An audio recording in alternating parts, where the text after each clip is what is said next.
السلام عليكم ورحمة الله وبركاته.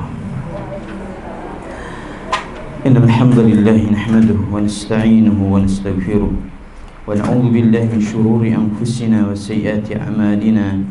من يهده الله فلا مضل له ومن يضلل فلا هادي له، وأشهد أن لا إله إلا الله وحده لا شريك له، وأشهد أن محمدا عبده ورسوله. يا أيها الذين آمنوا اتقوا الله حق تقاته ولا تموتن إلا وأنتم مسلمون. يا أيها الناس اتقوا ربكم الذي خلقكم من نفس واحدة وخلق منها زوجها وبث منهما رجالا كثيرا ونساء، واتقوا الله الذي تساءلون به والأرحام إن الله كان عليكم رقيبا. يا أيها الذين آمنوا اتقوا الله وقولوا قولا سديدا يصلح لكم أعمالكم ويغفر لكم ذنوبكم، ومن يطع الله ورسوله فقد فاز فوزا عظيما. أما بعد، فإن أصدق الحديث كتاب الله، وخير الهدي هدي محمد صلى الله عليه وسلم، وشر الأمور محدثاتها، وكل محدثة بدعة، وكل بدعة ضلالة، وكل ضلالة في النار. معاشر الأخوات والأمهات، بارك الله فيكن جميعا. Segala puji bagi Allah Azza wa Jal, yang mana dengan nikmatnya segala amal saleh disempurnakan dan dimudahkan untuk kita semuanya. Alhamdulillah, pada hari ini tanggal 27 Rabiul Akhir, atau yang bertepatan dengan tanggal 22 November, alhamdulillah Allah pertemukan kita untuk sekian kalinya di majlis yang mulia ini bersama kitab yang insyaallah pembahasannya amat sangat penting dan bermanfaat bagi kaum wanita muslimah, yaitu wasaya atau mu'idatun nisa, pesan dan wasiat untuk kaum wanita muslimah. Dan ini adalah pembahasan sebelum terakhir. Jadi pertemuan tinggal satu pertemuan lagi insyaallah yang akan datang. Kita sudah selesaikan satu kitab kurang lebih 64 halaman dari pertemuan kita yang lalu, dan insyaallah kajian ini bisa ditemukan, bisa dimurajaah kembali ada di channel YouTube kita insyaallah taala, dari awal kajian kita sampai akhir insyaallah biidznillah taala, pada pertemuan yang akan datang biidznillah taala. Nah, judul kita bersama kitab yang mulia, Nasihat untuk Kaum Wanita, sebuah kitab yang dikarang oleh Syekh Abdul Razak bin Abdullah Ahsan Al-Abbad Al-Badr hafizahullah ta'ala. Selanjutnya kata beliau, ni'matul libasi wal fitnati fih, pakaian wanita antara nikmat dan fitnah, antara nikmat dan fitnah. Syekh hafizahullah ta'ala beliau mengatakan, inna dzikra ni'mati sababun li syukril mun'im subhanah. Tidak diragukan lagi ummahat dan akhwat yang dirahmati oleh Allah, mengingat akan nikmat Allah Azza wa Jal termasuk sebab atau faktor utama yang mendorong kita untuk senantiasa pandai bersyukur kepada Allah Subhanahu wa ta'ala. Dan bersyukur kepada Allah Subhanahu wa ta'ala menjadi sebab akan ditambahnya anugerah dan keutamaan yang Allah berikan kepada kita. Sebagaimana ditegaskan dalam Al-Quran, dalam surat Ibrahim ayat 7, wa in ta'addana rabbukum la in syakartum la azidannakum wa la in kafartum inna azabi lasyadid. Allah Subhanahu wa ta'ala telah mengkabarkan, telah mengiklankan, menyampaikan kepada kita apa yang disampaikan oleh Allah. La in syakartum la azidannakum. Jikalau kalian, wahai umat manusia, wahai orang-orang yang beriman, bersyukur kepadaku, pasti akan aku tambah nikmatku untuk kalian. Dan jikalau kalian kufur terhadap nikmatku, sesungguhnya adabku amat sangat pedih. Wa inna min ni'amillahil azimah, dan termasuk dari nikmat Allah yang agung, ala ibadihi ni'matul libasi bi anwa'ihi al-mukhtalifati wa asna al-mukhtalifati wa asnafuhul adidah. Dan termasuk dari nikmat Allah yang agung dan besar bagi hambanya, nikmat pakaian. Nikmat pakaian.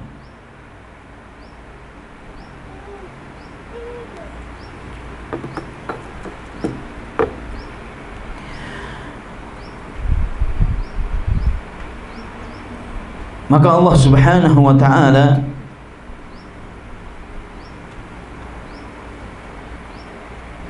menyebutkan nikmat pakaian ini termasuk dari bagian dari nikmat yang amat sangat besar yang disebutkan dalam surat An-Nahl.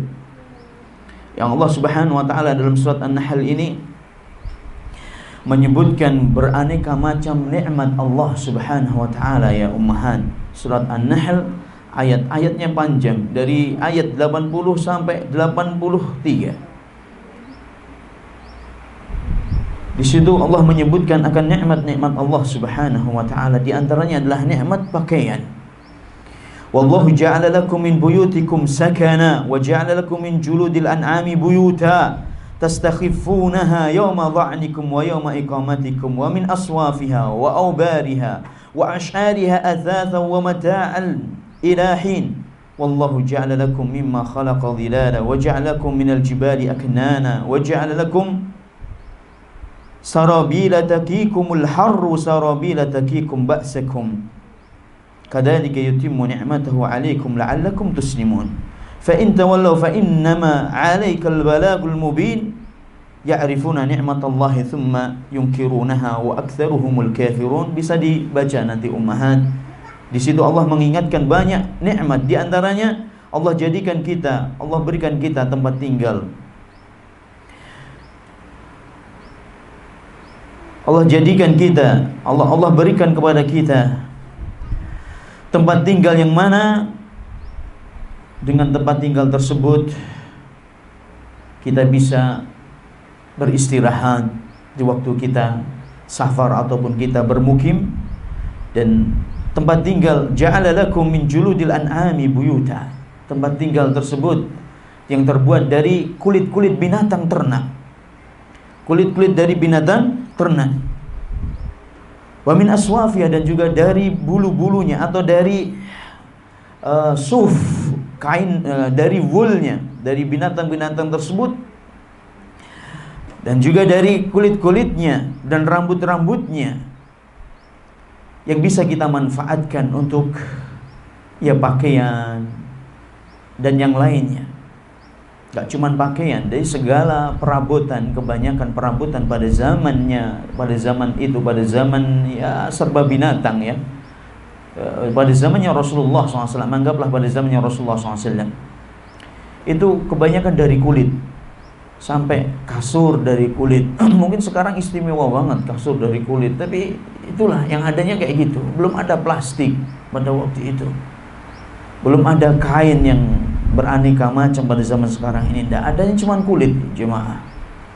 Dan itu yang dibuat beraneka macam perabotan yang juga biasa digunakan untuk alat untuk menyimpan anak panah, sarung-sarung, tombak dan pedang, untuk juga sebagian untuk jadikan turs, tameng, persenjataan perang, itu terbuat dari kulit sebagian. Dan juga tempat-tempat minum. Sekarang ini mungkin botol-botol ya, botol-botol. Pada waktu itu belum ada botol, adanya ya itulah kulit-kulit ini yang dijadikan perabotan yang bisa membantu kebutuhan manusia pada waktu itu. Mata'an ilahin, sebagai nikmat Allah Subhanahu wa ta'ala pada batas waktu yang telah ditentukan. Dan juga Allah Subhanahu wa ta'ala menjadikan buat kita pakaian yang bisa melindungi kita di waktu panas, di waktu dingin.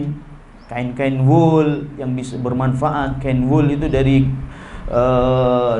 bulu-bulu domba, biri-biri, yang bisa kita manfaatkan di musim dingin. Masya Allah. Dan juga tenda-tenda, namanya orang pada waktu itu ummahat, sampai hari ini sebagian Badui masih melestarikan tenda-tenda yang terbuat dari kulit binatang. Ini semuanya nikmat dari Allah Subhanahu wa ta'ala. Ya subhanallah. Dan panasnya terik matahari di padang pasir di Jazirah Arab yang amat sangat panas sekali. Susah untuk kita bayangkan panasnya. Sampai kok di Mekah itu mencapai 50 derajat Celcius pada waktu-waktu tertentu, bahkan lebih dari itu. Allah musta'an.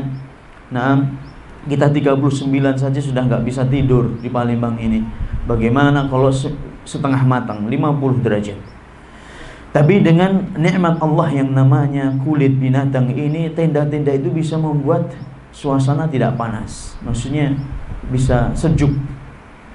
Maksudnya kalau dingin juga tidak tembus dingin. Allahu Akbar. Ini kelebihan tenda-tenda yang terbuat dari kulit binatang.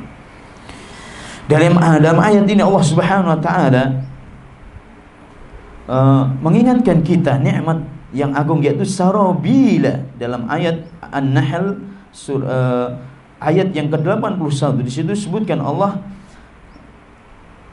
menyebutkan wa ja'alakum sarabila taqikumul har, dan Allah jadikan buat kalian pakaian-pakaian kalian yang mana dengannya kalian bisa melindungi tubuh-tubuh kalian dari sengatan matahari. Wasarabila taqikum ba'sakum, dan pakaian-pakaian yang bisa melindungi kalian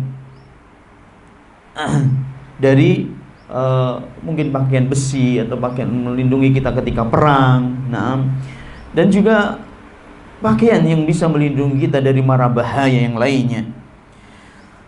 Seperti pakaian ini yang terbuat dari al-qutn, katun, atau wasuf, ada yang dari bulu-bulu domba yang melindungi kita dari panas dan dingin. Wa yatajammaluna biha wa yasturuna biha auratahum, yang mana dengan pakaian tersebut kita bisa berhias diri dan juga bisa menutupi aurat kita.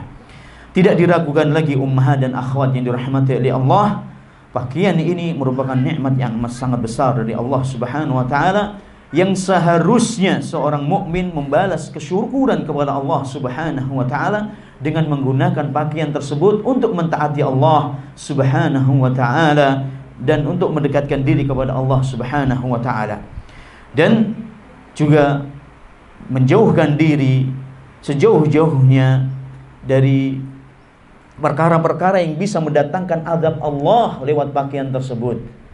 Menjauhkan diri dan berhati-hati dari perkara-perkara yang menyimpang dari jalan Allah dan perintahnya Allah Subhanahu wa taala yang berkaitan dengan pakaian tersebut, fi sifatihi wa na'ihi wa syurutihi wa dhawabitihi wa adabihi allati ja'at biha syariah. Untuk itu, cara berpakaian biar tidak menyimpang, biar tidak mendatangkan azab dan murkanya Allah, berpakaianlah sesuai dengan syariat yang telah mengajarkan tata cara berpakaian dan adab-adab berpakaian. Tata cara berpakaian dan adab-adab berpakaian. Inilah kelebihannya Islam. Allahu Akbar. Inilah keindahan agama kita, kesempurnaan syariat yang dibawa oleh baginda Mustafa Muhammad sallallahu alaihi wasallam. Sampai masalah pakaian pun diatur, sampai dalam berhias pun diatur, tidak sembarangan. Tidak pernah akan kita temui syariat yang seperti ini di syariat manapun dari agama yang ada di jagat raya ini. Makanya jangan heran agama-agama di luar Islam, keyakinan-keyakinan di luar Islam itu gak punya dhawabit, gak punya aturan dalam masalah berpakaian. Nah, Allah musta'an. Dan kita bersyukur kepada Allah Subhanahu wa taala yang telah memuliakan kita sebagai seorang wanita muslimah. Dan wal yahdhar, juga wasiat beliau hendaknya kita waspada terhadap tipu muslihatnya syaitan. Tipu muslihatnya syaitan dan jalan-jalannya syaitan yang senantiasa sekuat tenaga mereka mencurahkan kekuatan bagaimana caranya menghalangi manusia dari jalan-jalan kebenaran, yang menghalangi manusia dari petunjuknya Allah Subhanahu wa taala dan Rasulnya sallallahu alaihi wasallam dalam masalah berpakaian, yang berusaha menjerumuskan manusia kepada penyimpangan dalam masalah pakaian. Allah telah menjelaskan kepada kita dalam Al-Quran dan telah memberikan peringatan yang amat sangat keras akan bahaya tipu muslihatnya syaitan. Allah menjelaskan bahwasanya syaitan adalah musuh yang nyata bagi umat manusia.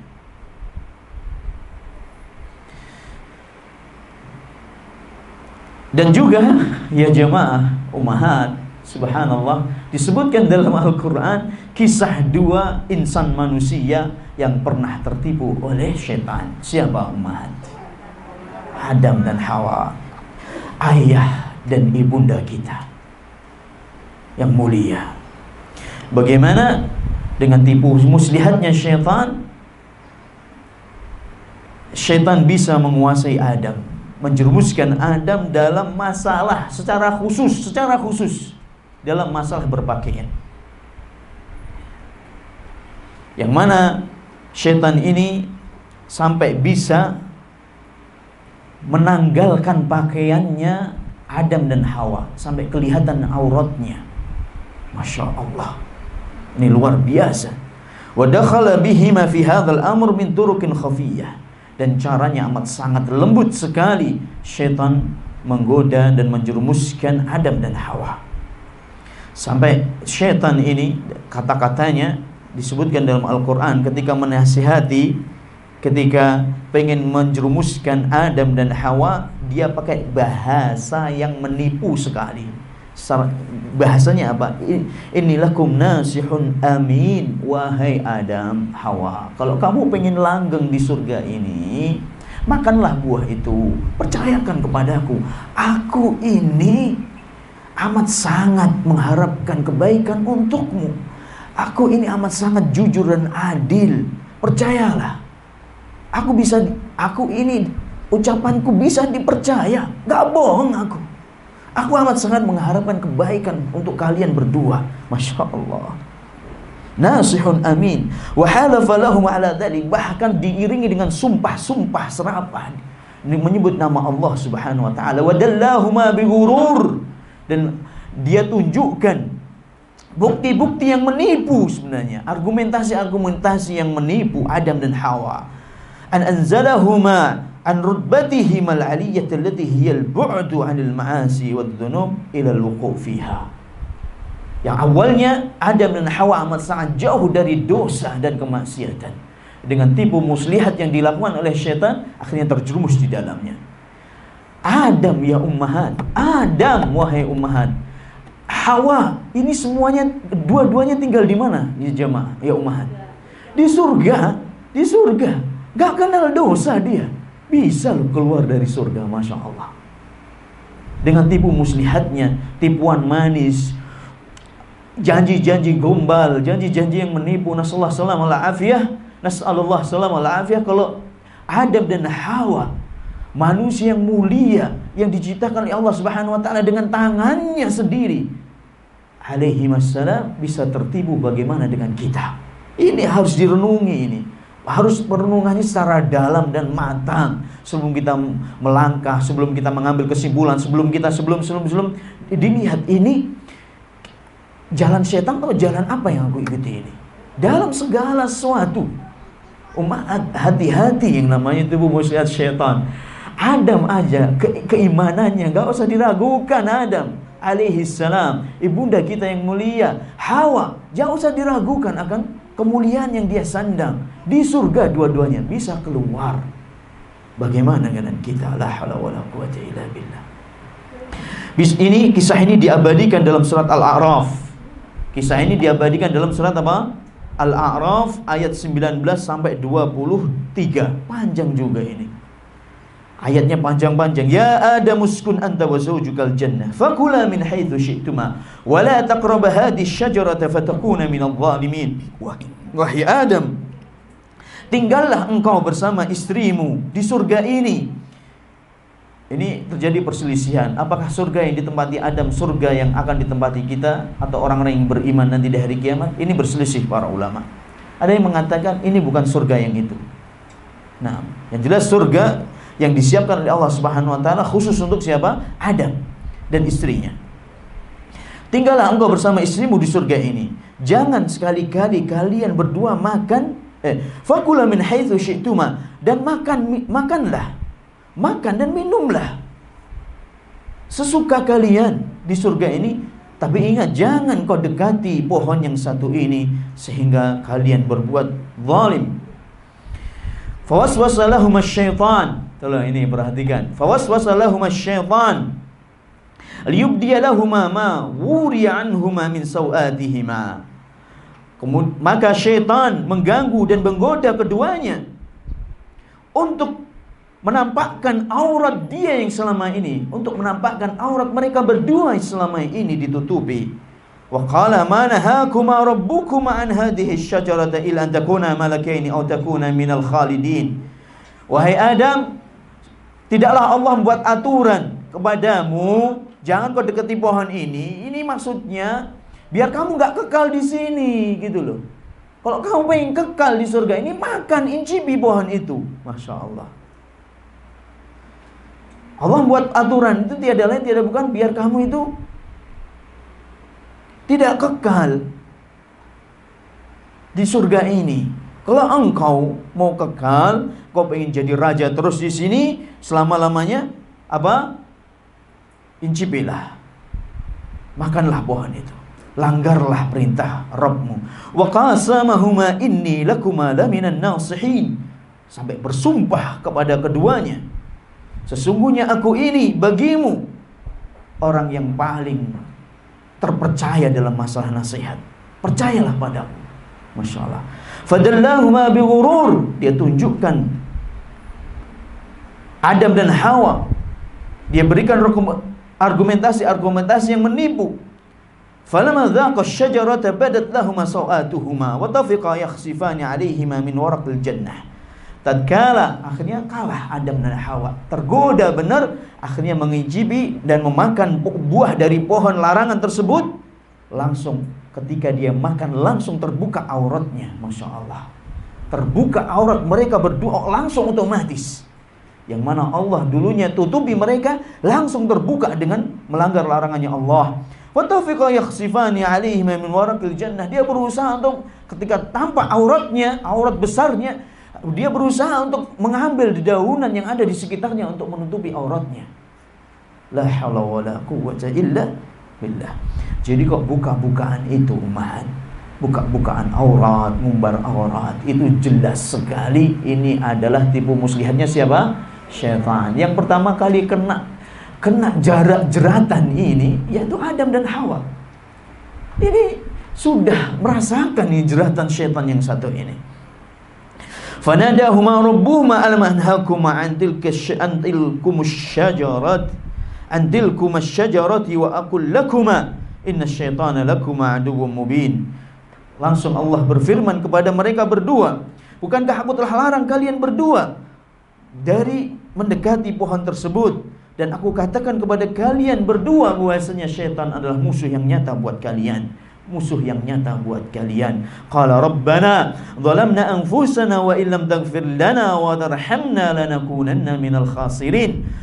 Qala, keduanya berdoa mengatakan, ya Rabb kami, sesungguhnya kami telah menzalimi diri kami. Jikalau engkau tidak mengampuni kami dan merahmati kami, mengampuni dosa kami, pasti kami telah masuk orang-orang yang merugi. Masya Allah.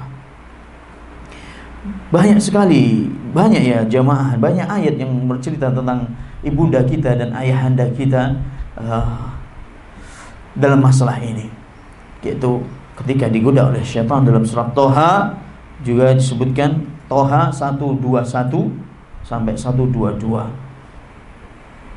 Fa'asa Adamu rabbahu faghwa, dan Adam berbuat maksiat kepada Rabbnya, maka dia tersesat. Tsumma ijtabahu rabbuhu fataba alaihi wa hada.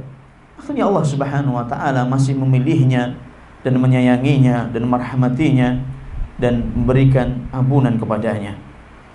Hada wa iblis mustamir fi tughyanihi. Ummahat, jangan dikira iblis dengan pasukannya berhenti sampai di Adam dan Hawa.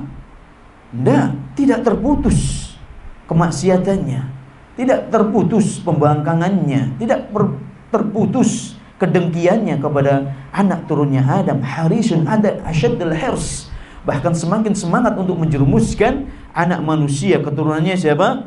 Adam alaihissalam. Untuk itu Allah Subhanahu wa taala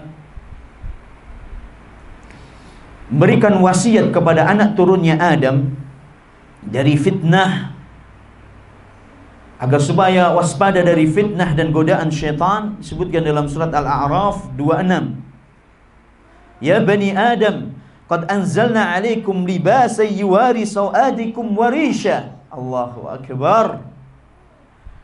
Wahai anak Adam, sesungguhnya kami telah menurunkan untuk kalian pakaian yang dengannya kalian bisa menutupi aurat kalian dan sebagai bentuk perhiasan bagi kalian. Walibasu taqwa dzalika khair, dan pakaian ketakwaan itu adalah pakaian yang paling baik.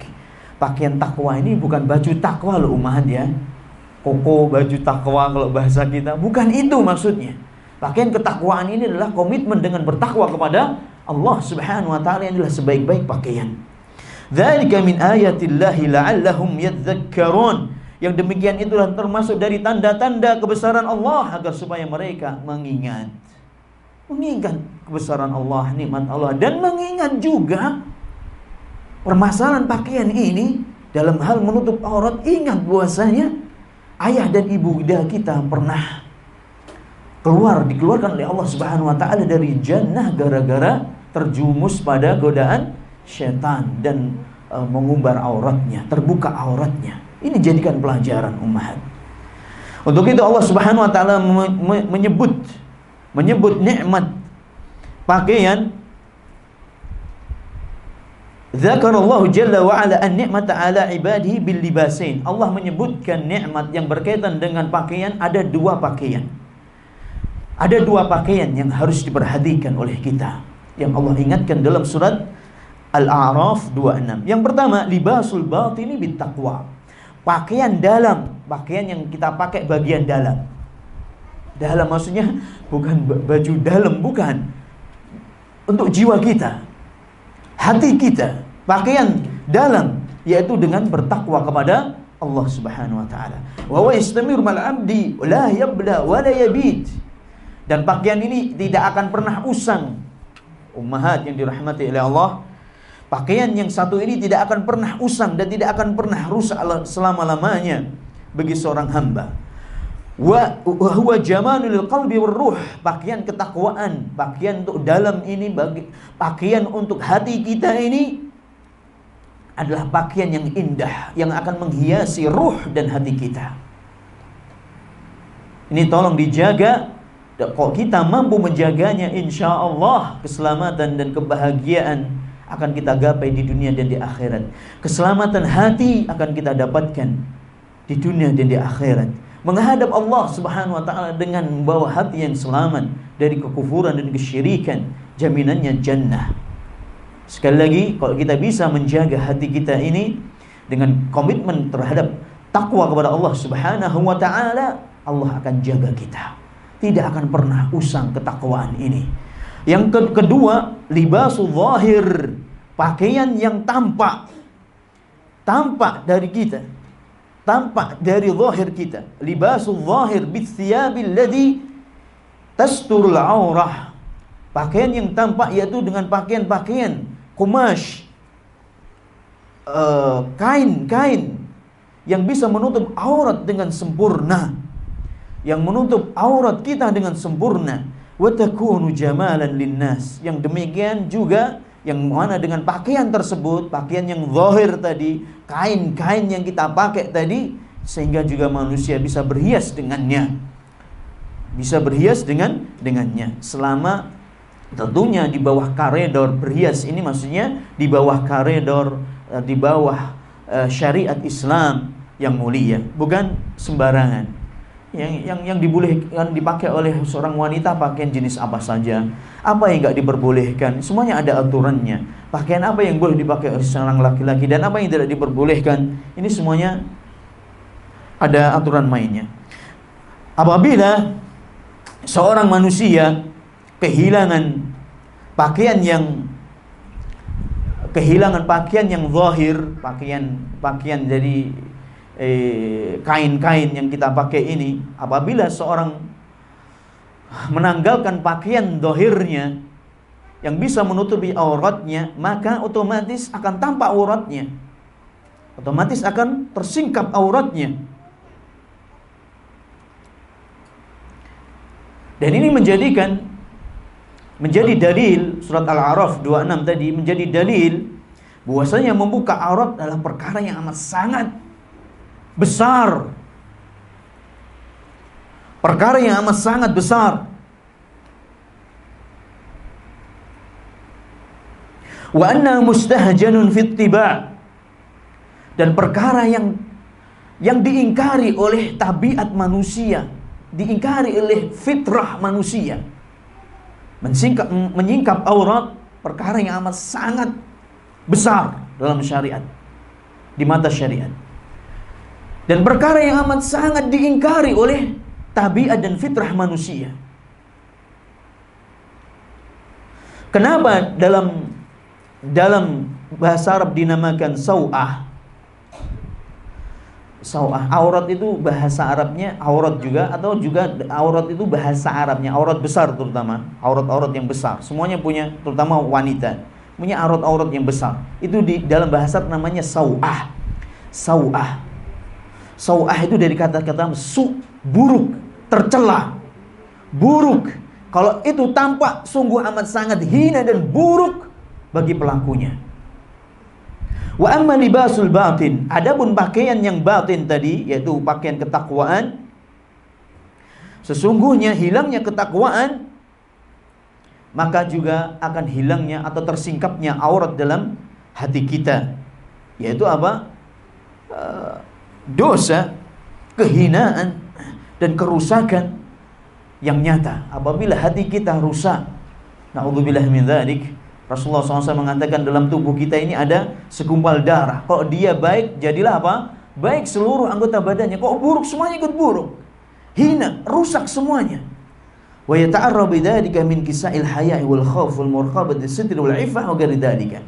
Kalau hatinya rusak, enggak ada ketakwaan, enggak ada rasa takut bagi seorang muslimah, maka gak ada lagi sudah rasa malu dia miliki, gak ada rasa takut kepada Allah, gak merasa diawasi oleh Allah, sehingga dia gak suka dengan namanya sitr, menutupi diri, menjaga kehormatan diri. Ini semuanya punah dan sirna dari hadapannya. Na'udzubillah min dzalik. Wa libasut taqwa dzalika khair. Kenapa pakaian ketakwaan itu lebih baik? Karena pakaian ketakwaan akan menghasilkan atau membuahkan kebaikan-kebaikan yang zahir. Kalau hatinya baik, hatinya dilindungi atau ditutupi dengan ketakwaan, memakai sandangan takwa, bertakwa pada Allah Subhanahu wa taala, bertauhid pada Allah Subhanahu wa taala, mengikhlaskan segala macam ibadah hanya untuk Allah, mengikuti Rasulullah sallallahu alaihi wasallam, komitmen dengan sunnahnya Rasulullah sallallahu alaihi wasallam, maka ini akan berpengaruh kepada kebaikan zahir kita. Kalau batinnya ini dijaga dengan ketakwaan, insyaallah zahirnya juga ikut jamaah. Makanya kalau ada perempuan, sering kita tanya, kenapa kamu muslimah enggak? Muslimah, kenapa enggak pakai jilbab? Yang penting kan hatinya. Nah, jawabnya mudah. Kalau hati kamu baik, pasti zahirnya ikut apa? Baik. Enggak baiknya zahir menunjukkan buruknya batin, buruknya hati, dan hilangnya ketakwaan dari hati seorang hamba.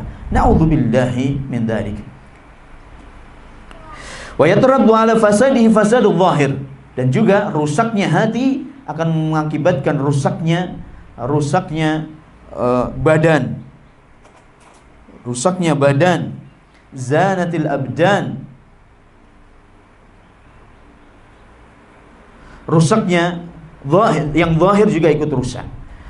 Kalau hati ini senantiasa isdanad, senantiasa berhias dengan perhiasan takwa, maka badannya pun juga akan berhias dengan hiasan amal saleh. Pasti itu, kan kok orang omongannya kotor, orang itu omongnya kotor, buruk peringainya, temperamen gitu ya, itu menunjukkan kalau hatinya juga bermasalah. Dikit-dikit ngomong kotor, perilakunya buruk, na'udzubillah min dzalik, ringan tangan, suka menzalimi orang, matanya jelalatan, telinganya tak bisa, nggak berbuat maksiat. Itu berarti menunjukkan orang tersebut hatinya bermasalah, dalamannya bermasalah. Wa tajammalatil jawarih bil hishmati wal afaf was sidri wal haya' wal muraqabati lillahi ta'ala. Sebaliknya, apabila seorang wanita bersandang dengan pakaian ketakwaan, menghiasi dirinya dengan ketakwaan kepada Allah Subhanahu wa taala, insyaallah badannya juga akan terhiasi dengan amal saleh. Anggota badannya akan senantiasa terjaga, kehormatannya akan senantiasa dia jaga. Dia memiliki rasa malu yang tinggi, berusaha menghindar dari pandangan seorang atau menghindar dari perkara-perkara yang tidak layak dilakukan oleh seorang wanita muslimah. Nah, dan merasa selalu diawasi oleh Allah Subhanahu wa taala. Kemudian syaitan juga Allah Subhanahu wa taala sebutkan tadi dalam Al-Qur'an, dan masih juga banyak lagi dalam ayat yang lain. Tsumma inna syaitana adawatuhu lil insani fi libasihi qadimatun jiddan wa kaiduhu lahu fihi qadim. Permusuhan syaitan dengan manusia dalam masalah berpakaian, permusuhan syaitan dengan manusia itu sudah dia ikrarkan jauh-jauh hari dari zamannya Adam alaihissalam dan Hawa, terutama dalam masalah pakaian. Nah, yakidul insani kaidan azima. Dia berusaha berbuat tipu muslihat bagaimana manusia ini terjumus pada kesesatan yang berkaitan dengan pakaiannya. Liyakshifa auratahu. Tujuannya untuk menyingkap auratnya wanita, menyingkap auratnya kaum laki-laki ataupun perempuan. Walijarridahu min haya'i wa hishmatihi. Tujuannya untuk menyingkirkan kita kaum wanita secara khusus dari rasa malunya dan kehormatannya. Walihada qal, untuk itu Allah Subhanahu wa taala mengingatkan kita akan nikmat ini. Dan Allah Subhanahu wa taala tujukan ayat ini kepada anak turunnya Bani Adam. Ya Bani Adam, la yaftinannakumus syaitan. Nah, ini ayat yang lain ummahan. Wahai Bani Adam, jangan sampai kalian terfitnah oleh syaitan. Kama akhraja abawaikum minal jannati. Sebagaimana syaitan telah mengeluarkan kedua orang tuamu, Adam dan Hawa, dari jannah. Yanzi'u anhuma libasahuma liyuriyahuma sawatihima. Yang mana syaitan telah menanggalkan dari badan mereka berdua pakaian-pakaian mereka berdua yang menutupi aurat-aurat mereka berdua. Innahu yarakum huwa wa qabiluhu min haitsu la tarawnahum. Sesungguhnya syaitan ini dengan pengikutnya bisa melihatmu dari segala arah yang mana kalian tidak mampu melihatnya. Ini yang repot jemaah. Kita nggak bisa lihat siapa? Nggak bisa lihat apa? Syaitan. Tapi syaitan lihat kita. Tapi karena besarnya kasih sayangnya Allah kepada hambanya, kepada kita, Allah berikan kita senjata yang amat sangat ampuh untuk menaklukkan syaitan. Mudah sekali jemaah. Sampai disebutkan dalam Al-Quran, inna kaidas syaitani kana dha'ifa. Sesungguhnya tipu muslihat syaitan itu amat sangat dha'ifa. Apa artinya dha'ifa? Lemah dan rapuh sekali. Sesungguhnya tipu muslihatnya syaitan itu amat sangat lemah. Mudah. Cukup kok kita ada godaan syaitan, kita mengatakan a'udzubillahi minasyaitonir rajim. Sudah, selesai sudah. Dia akan menjauh dari kita sejauh-jauhnya. Ambil kuda-kuda, langsung dia menjauh dari kita. Langsung menurun, down langsung dia. A'udzubillahi minasyaitonir rajim. Ya Rabb. Masya Allah. Jadi termasuk dari besarnya nikmat Allah Subhanahu wa taala kepada kita, pada hambanya. Diberikan solusi yang amat sangat mudah dalam menghadapi godaan setan yang gak terlihat. Tapi yang berat ini ummahat, yang berat ini adalah berhadapan dengan setan-setan, penggoda-penggoda yang kelihatan. Ini yang berat. Disebutkan baik laki-laki maupun perempuan. Ketika silahkan baca surat Yusuf, silahkan baca surat Yusuf. Yusuf alaihissalam, ya ummahat, ya Allah, laki-laki yang diberikan nisfu atau syatrul jamal, satu-satunya manusia, hambanya Allah yang diberikan separuh ketampanan, yang kegantengan, tampan, sifat tampan ini yang ada di jagat raya ini, separuh itu diberikan kepada Yusuf. Separuhnya ya untuk Nabi kita Muhammad sallallahu alaihi wasallam dan nabi-nabi yang lainnya, Musa yang lainnya. Sisanya buat kita. Sisanya ya buat kita-kita ini yang jelek, hitam gitu kan. Hidung pesek, bau. La haula wala quwwata illa billah. Makanya sudah anak kadang-kadang geli gitu lihat orang lihat orang sudah hitam, banyak jerawat, hitam rambutnya, bau, kotor, rambutnya dipirang. La haula wala quwwata illa billah. Ini tidak nyambung, man. Tidak nyambung. Jadi ya mungkin nggak layak dia itu jalan-jalan di trotoar kita. Bagusnya di SLB, bagusnya. Nah, Allah musta'an wa alaihi tuqlan. Syaitan ini luar biasa. Kalau sudah menjerumuskan umat manusia, dia akan melakukan aktivitas-aktivitas yang tidak masuk akal. Sampai kita kadang-kadang ragu-ragu mau ngatakan, ini gila atau waras orang ini. Allah musta'an. Yang paling berat itu menghadapi tipu muslihatnya syaitan-syaitan yang berwujud. Lihat surat Yusuf alaihi salam. Surat Yusuf, beliau ketika digoda oleh Zulaikha, ya kan? Zulaikha, siapa yang gak kuat? Siapa yang kuat? Siapa yang kuat melihat, yang tidak berhasrat ketika melihat seorang laki-laki yang memiliki ketampanan, separuh ketampanan di jagat raya ini? Tidak ada yang kuat, umat. Zulaikha ketika tertipu seperti itu, terperdaya melihat ketampanannya Yusuf, akhirnya kan dicibir oleh wanita-wanita seluruh Mesir. Nggak terima Zulaikha. Oh, kamu belum pernah lihat Yusuf. Diundang mereka, diberikan apel sama apa? Pisau. Yusuf, ukhruj alaihin. Wahai Yusuf, jalanlah kamu melewati wanita-wanita itu. La haula wala quwwata illa billah. Bukannya apel yang dipotong-potong, tapi tangan mereka yang mereka potong. Saking luar biasa. Inna hada malakun karim. Disebutkan malakun karim ini bukan manusia. Mahada ada basyara, ini bukan manusia katanya. Ini bukan manusia ini. Taib. Ketika Zulaikha, kisah Zulaikha dengan Yusuf ini, di situ disebutkan inna kaidakunna azim.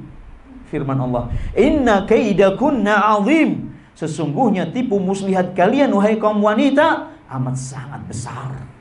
Inna kaidas syaitani kana dha'ifa. Sesungguhnya tipu muslihatnya syaitan itu amat sangat lemah. Ketika Allah bicara tipu muslihatnya wanita, inna kaidakunna azim. Sesungguhnya tipu muslihat engkau wahai kaum wanita itu amat sangat besar. Kalah syaitan yang enggak tampak itu dengan yang tampak. Na'udzubillahi wa nasallahu salamul afiyah. Makanya jangan heran, ya la haula wala quwata illa billah. Mang wanita ini luar biasa.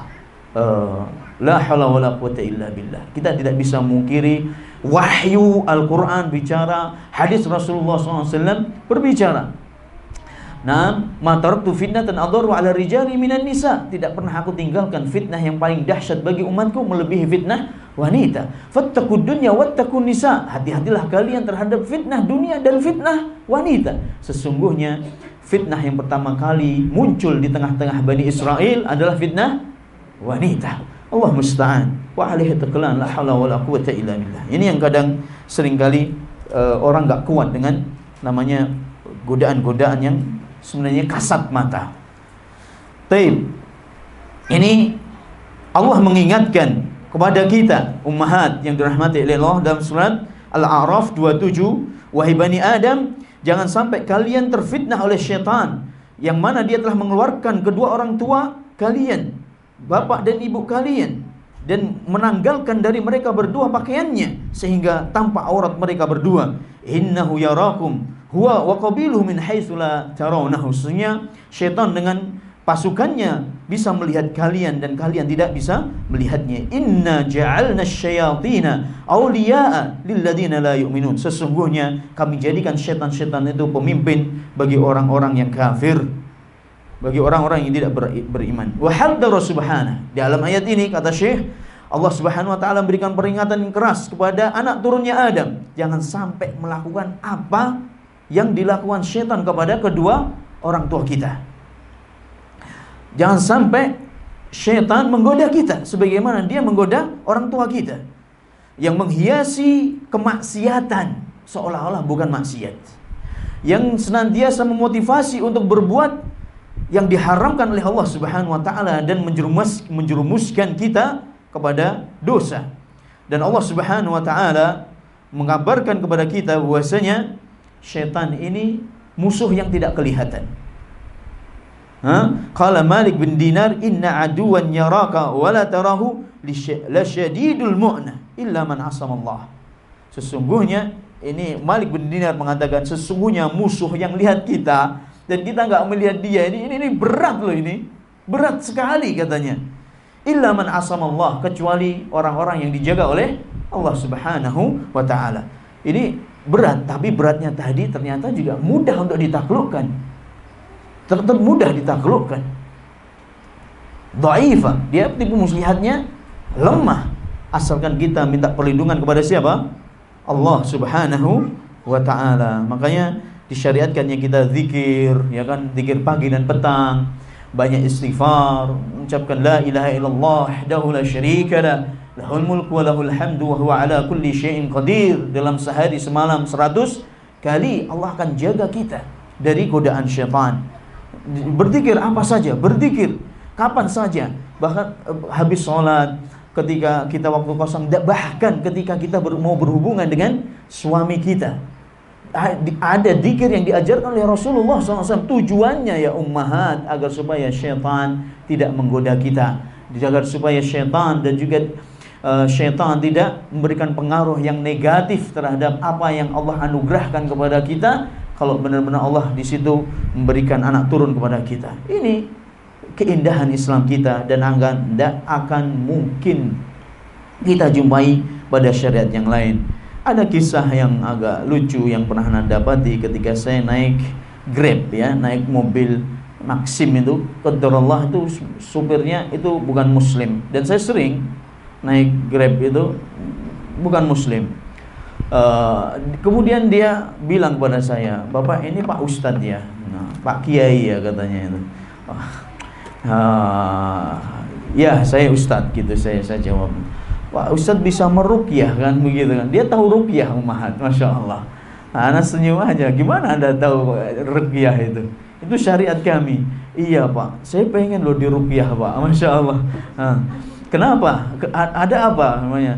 Dia merasakan hal gejala-gejala, ya itu pengaruh syaitan. Jelas lah, orang kafir itu amat sangat mudah. Orang kafir itu ummahat bagikan rumah tidak ada pintunya. Orang kafir itu bagikan rumah tidak ada apa? Pintunya. Jadi keluar masuk semuanya setan itu amat sangat mudah sekali gitu. Sehingga saya nggak kaget. Saya katakan, iya, ruqyah itu adalah pengobatan yang diajarkan oleh Nabi kami, dan itu adalah syariat yang mulia, dan itu dampaknya luar biasa, dan itu jelas bukan hal yang sia-sia. Itu obat yang agung, mulia, obat yang mujarab. Tapi kalau saya bacakan kepada Anda nggak akan berikan pengaruh gitu. Kenapa Pak? Ya karena Anda kafir, saya bilang. Anda bukan seorang muslim.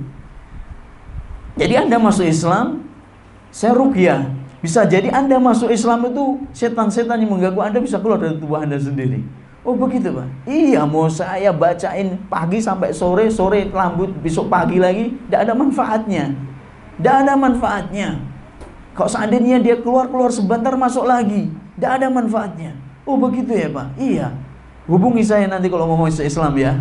Nanti baru saya ruqyah katanya. Dia senyum-senyum aja. Ini yang jelas, jamaah yang rahmati Allah, makanya agar supaya kita terjaga, perbanyak zikir kepada Allah Subhanahu wa taala. Wa idza kana hadzal adu qad tamakkana bi bali kaidihi wa shiddati makrihi wa tawali wiswasatihi an yukhrijal abawain minal jannah fala an yatamakkana min insali syai'in fi hadzal madar wa ilqa'i syai'in min hadzal waswas ila dzurriyyati min babil aula.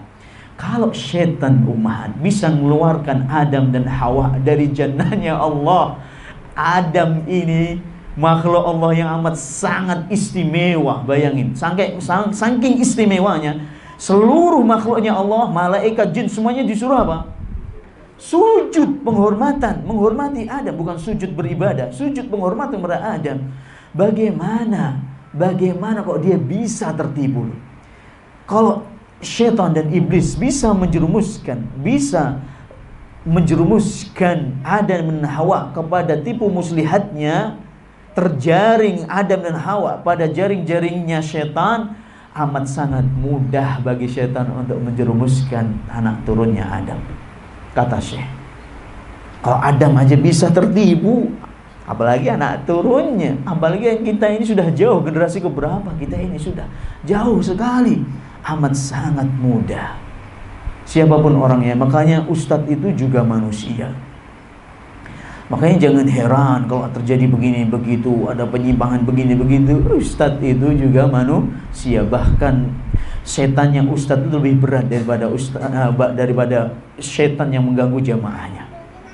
Bisa jadi.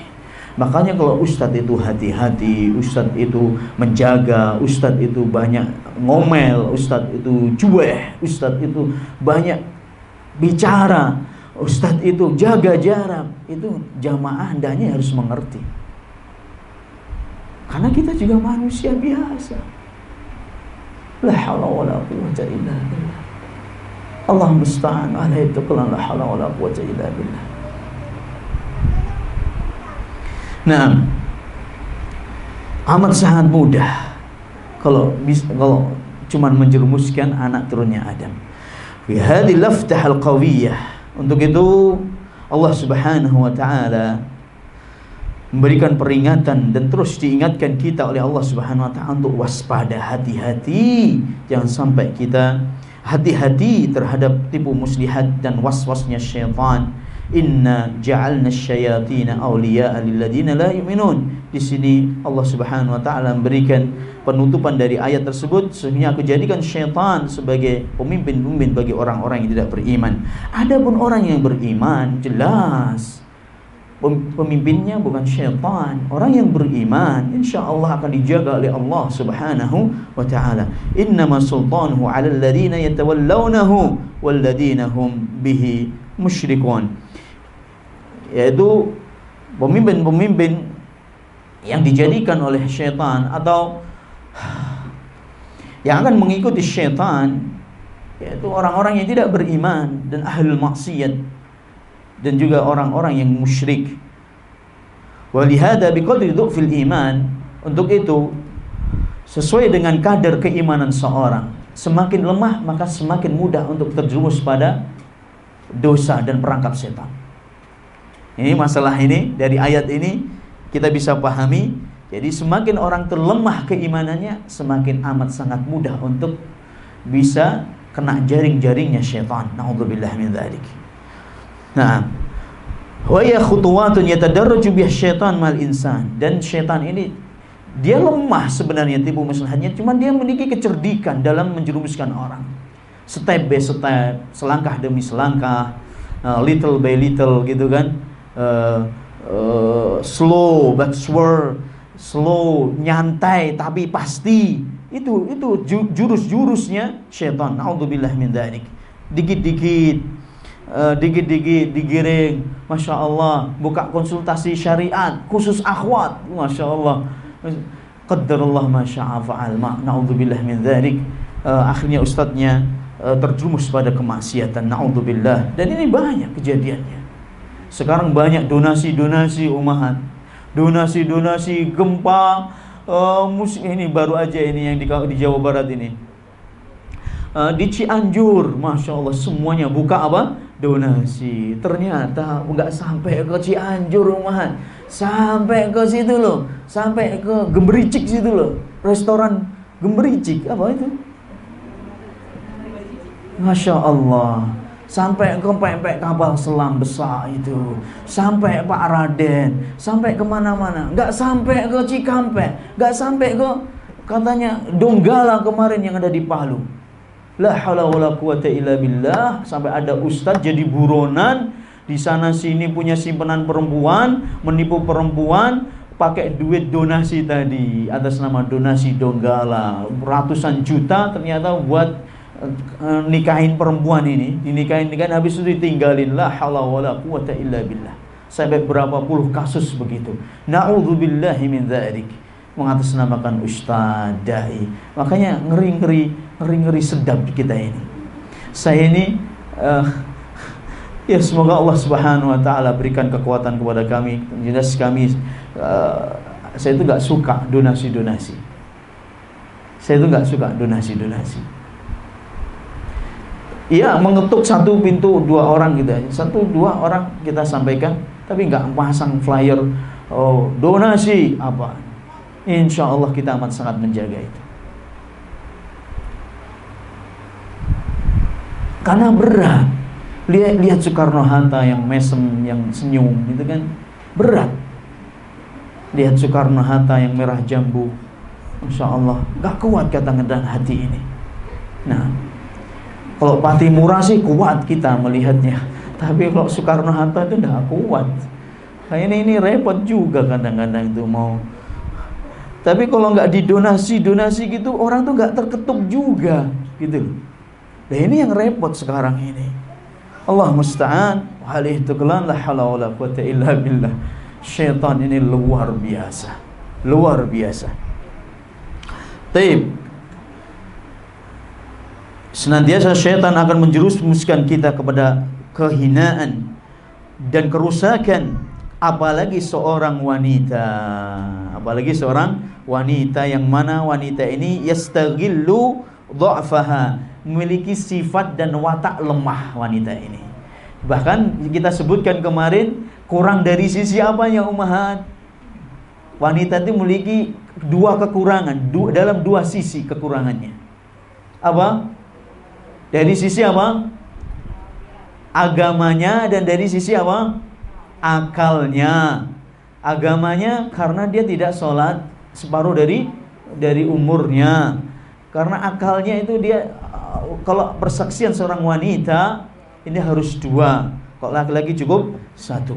Nah, kelemahan ini yang seringkali dimanfaatkan oleh setan. Wa naqsa aqliha, dan lemahnya akalnya dan lemahnya agamanya, fayuqi'aha fi anwa'i min at-tajarrudi fil libasi wat ta'arri, sehingga syaitan sering menelanjangi kaum wanita.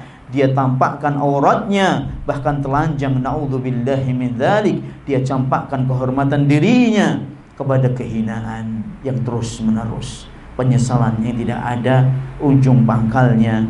Naam, penyesalan yang untuk selama-lamanya, naudzubillah min dzalik. Ila an alal amru fi ba'd an-nisa'i al-khuruj ila al-khuruj badiyat ar-ru'us wal a'naq, sampai kita jumpai seorang wanita keluar dari rumahnya, enggak pantasnya itu pakaian itu enggak dia pakai. Pantasnya pakaian itu dia pakai di hadapan suaminya saja ketika tidur sudah. Dia pakai keluar dari rumahnya. Naudzubillah, tsumma naudzubillah. Ini yang terjadi. Apalagi di zaman sekarang ini, la haula wala quwata illa billah, bukan rahasia umum. Sudah ya Allah, susah mencari kata-kata kadang-kadang untuk mengungkapkan gimana hakikatul murrah, kenyataan yang pilu pahit, kenyataan yang amat sangat menyakitkan sekali kondisi kaum muslimat di zaman sekarang ini. Menampakkan semuanya, ditampakkan sudah. Enggak usah dilihat, sudah kelihatan. La haula wala quwata illa billah. Tsumma inna tabaraka wa ta'ala khataba bani Adam khitaban akhar hadha siyaq, ya bani Adam khudhu zinatakum. Kemudian Allah Subhanahu wa taala juga mengatakan kepada kita menasihati kita dengan nasihat yang lain dalam ayat yang lain dalam surat Al-A'raf juga ayat 31 sampai 32, ya bani Adam, wahai anak Adam, khudhu zinatakum inda kulli masjidin kulu washrabu wala tusrifu. Al-A'raf 31 sampai 32. Wahai anak Adam, ambillah pakaianmu, perhiasanmu setiap kali engkau menaikkan ibadah di masjid. Ambillah pakaianmu, perhiasanmu setiap kali engkau menegakkan salat di masjid. Makan dan minumlah dan janganlah kalian berlebihan. Makan dan minumlah dan jangan apa? Berlebihan. Innahu la yuhibbul musrifin. Sesungguhnya Allah Subhanahu wa taala tidak mencintai orang-orang yang berlebihan. Qul man harrama zinatallahi allati akhraja li'ibadihi wa thayyibati minar rizq. Katakanlah Muhammad, siapa yang mengharamkan perhiasan yang Allah berikan, perhiasan yang Allah turunkan untuk hambanya dari rizki-rizki yang baik. Qul hiya lil ladzina amanu fil hayatid dunya khalisatan yaumal qiyamah. Katakanlah Muhammad, sesungguhnya nikmat-nikmat rizki-rizki tersebut itu untuk orang-orang yang beriman di dunia, dan nanti di hari kiamat khusus untuk orang yang beriman saja. Kok di dunia bisa dinikmati juga orang-orang kafir, tapi nanti di hari kiamat hanya khusus untuk orang-orang yang beriman. Di dunia bagi orang yang beriman juga, cuman orang kafir juga menikmatinya. Adapun di akhirat hanya khusus untuk orang-orang yang beriman. Kadzalika nufassilul ayati liqaumin ya'lamun. Demikian itulah kami jelaskan ayat-ayat kami bagi orang-orang yang paham. Jamaah, ibu-ibu dan ummahat, hukum berpakaian itu hukumnya mubah, boleh saja. Boleh. Makan dan minum hukumnya boleh. Tapi tadi kalau kurus pakaian kita, apabila kita berpakaian tujuannya diniatkan untuk mentaati Allah, menutup aurat dengan sempurna, apalagi dengan syarat-syarat pakaian jilbab muslimah yang sudah kita jelaskan di pertemuan-pertemuan yang lalu, itu bukan cuman boleh tapi akan bernilai apa? Ibadah, dan itu merupakan sebuah kewajiban. Tapi hukum asalnya pakaian itu adalah boleh. Kulu washrabu, makan dan minumlah. Makan dan minumlah, ini juga hukum asalnya, makan dan minum adalah boleh. Yang enggak diperbolehkan, yang dicela dalam syariat kita adalah sikap berlebihan. Berlebihan itu ukurannya apa, San? Berlebihan dari apa yang dibutuhkan oleh tubuh kita. Berlebihan, lebih di sini melebihi apa yang dibutuhkan oleh apa? Tubuh kita. Ini ummahat, saya sering ngobrol sama teman-teman ikhwah juga. Saya itu kadang-kadang kok keluar habis kajian itu kan malam kadang-kadang makan. Akhirnya enggak makan, antum aja yang makan. Akhirnya dia ikut enggak makan karena enggak enak kalau ustaznya enggak makan. Kenapa? Kita ini seringkali saya juga belajar dari hal ini, dan ini perkara amalan sunnah yang paling berat menurut saya untuk diamalkan, itu masalah makanan. Rasulullah SAW itu makan sehari semalam cuma 2 kali. Rasulullah SAW disebutkan dalam hadis yang sahih diriwayatkan oleh Bukhari dari Aisyah radhiyallahu taala anha, kana Rasulullah SAW ya'kulu fil yaumi marrataini ihdahuma at-tamr. Beliau kalau makan sehari semalam cuma 2 kali. 2 kali makan ini salah satunya ini pakai kurma, umat. Jadi cuma makan besarnya cuma berapa kali? Sekali. Itu waktunya kapan? Wallahu ta'ala alam. Apakah habis zuhur atau setelah asar atau sebelum asar? Yang jelas kalau dilihat dari riwayat sebelum sholat maghrib. Sebelum sholat maghrib itu para sahabat dan Rasulullah SAW itu mereka sudah enggak habis sholat maghrib, habis sampai tidur enggak makan lagi sudah. Sallallahu alaihi wasallam. Amat sangat sedikit makanan tersebut. Makanya ini yang lebih menakjubkan lagi dari kehidupan para sahabat. Para sahabat itu BAB-nya ummahat itu enggak dikakus kayak kita, WC, water close, enggak ada WC pada waktu itu. Di mana mereka BAB-nya? Di mana ummahat? Di mana BAB-nya? Di sungai? Enggak ada sungai di Madinah. Di mana? Padang pasir, keluar dari perkampungan, keluar dari pemukiman. Enggak jauh juga, padang pasirnya itu enggak jauh juga dari pemukiman. Di padang pasir itulah mereka qadha'ul hajah. Kaum laki-laki BAB-nya jadwalnya di siang hari, perempuan jadwalnya di malam hari. Allahu Akbar. Ini yang anak sampai sekarang ini nggak bisa mencerna saya. Kok bisa ya? Kok bisa? Saya terus kayak kok bisa ya? Nggak, ummahatnya nggak bisa kan?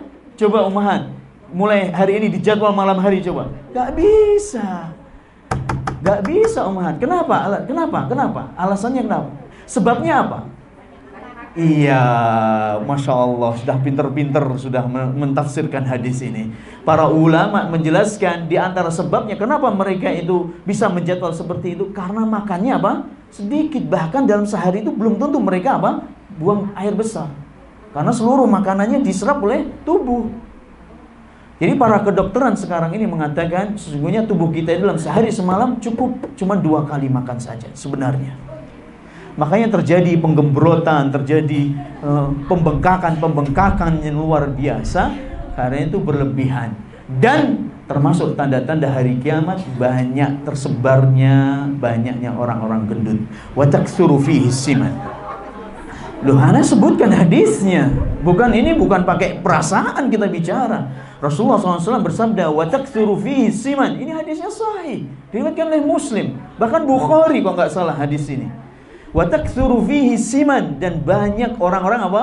Gendut di akhir zaman. Kenapa? Karena sudah Masya Allah, rehat, duduk, makan, baring, makan, melek mata, makan. La haula wala quwwata illa billah. Bahkan ada yang sebelah situ tahlilan, makan, yasinan, makan. La haula wala quwwata illa billah. Ini ya kalau Anda tersindir, tersindirlah. Tapi inilah kebenaran. Tapi inilah apa? Kebenaran. Ini jadi pelajaran. Maksudnya wala tusrifu, jangan berlebih-lebihan. Ini ukurannya berlebihan apa sih Ustaz? Apakah sampai buang makanan? Enggak. Berlebihan ini ukuran yang disebutkan oleh para ulama tafsir lebih dari apa yang dibutuhkan oleh apa? Tubuh. Subhanallah ya jemaah.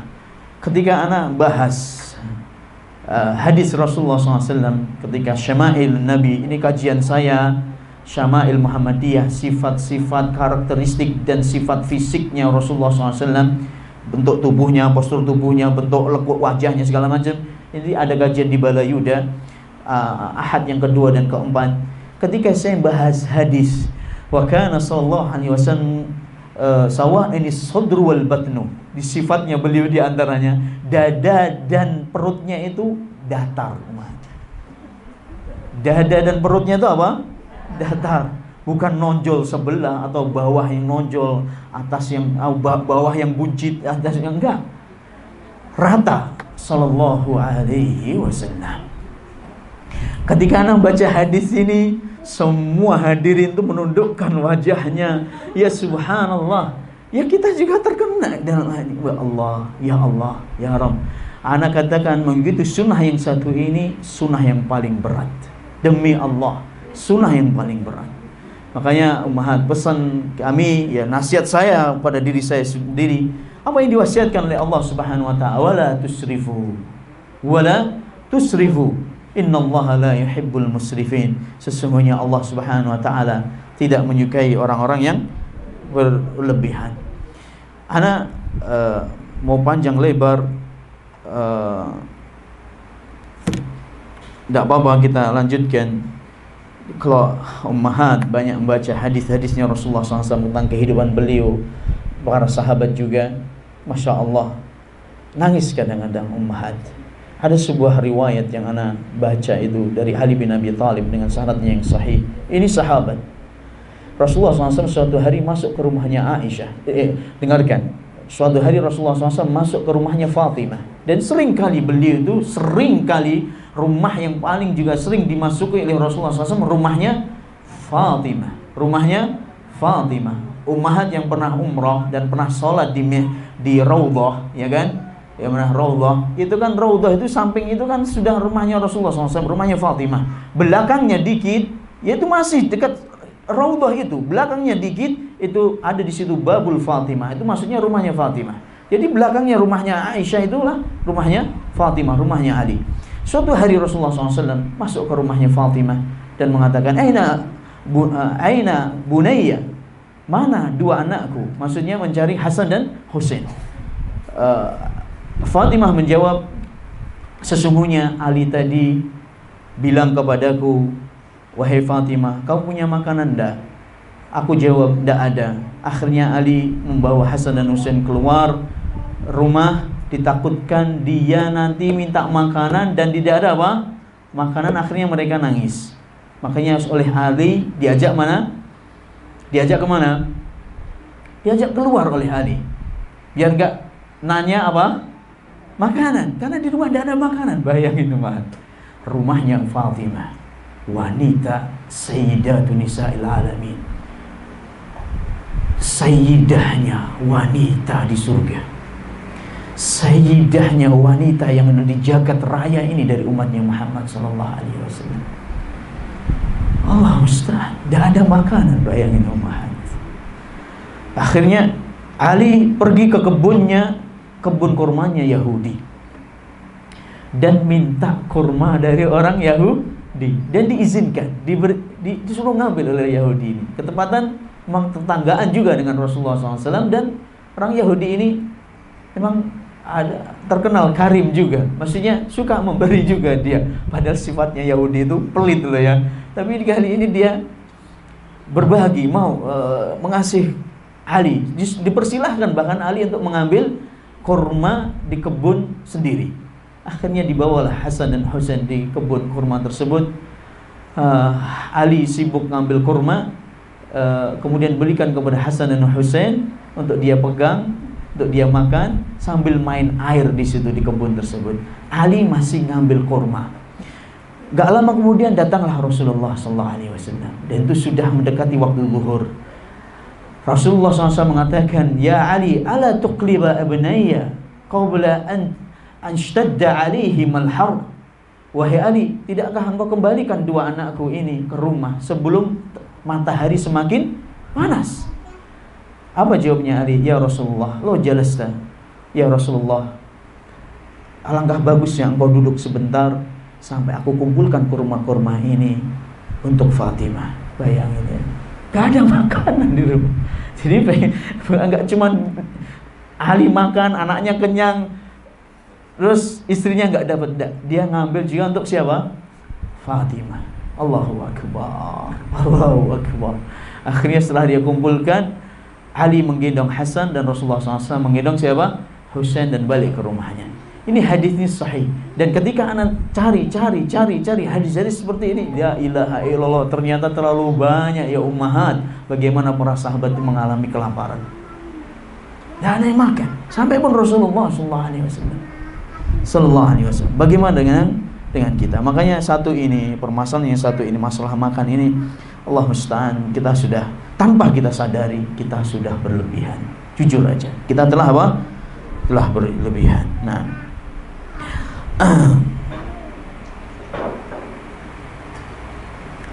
untuk itu hukum tadi tidak hanya dua hal dalam masalah makan dan minum, berpakaian yang harus dihindari, yaitu berlebihan wa makhilah, tidak bersombong-sombong, berbangga-bangga. Kulu washrabu walbasu wa tasaddaqu fi ghairi israfin wala makhilah. Sabda Rasulullah SAW, makan dan minumlah, berpakaianlah, dan bersedekahlah.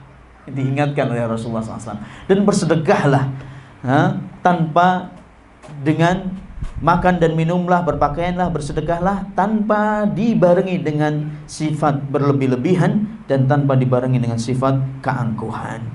Pakaian ini ya jamaah yang dirahmati oleh Allah, bisa jadi fitnah, bisa jadi sumber kebahagiaan dan keselamatan bagi kita. Kalau kita mendengarkan dan mentaati apa yang telah diwasiatkan oleh Allah dan Rasulnya Sallallahu Alaihi Wasallam kepada kita, terutama kaum wanita, senantiasa kita menjaga aurat kita, mentaati Allah dan Rasulnya dalam masalah berpakaian, insyaallah itu akan menjadi insyaallah kunci-kunci surga, sebagaimana yang disabdakan oleh Rasulullah SAW kepada seorang wanita yang dia kena penyakit ayan, ya kan? Setiap datang ayannya dia selalu tersingkap auratnya dan bukan minta untuk kesembuhan, tapi minta agar supaya kalau dia kambuh auratnya tidak tersingkap.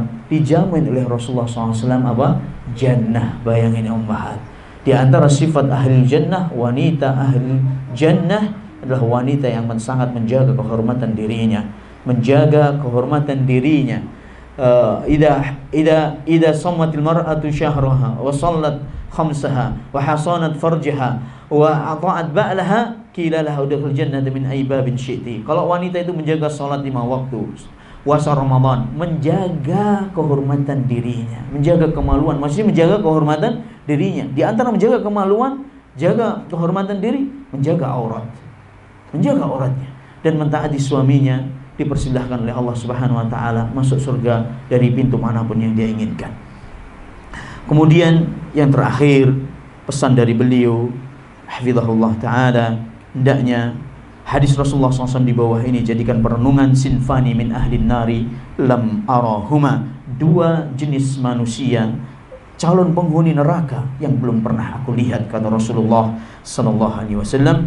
Yang pertama, rajulun qaumun ma'hum siyatun ka'atnabil baqar yadribuna bihan nas.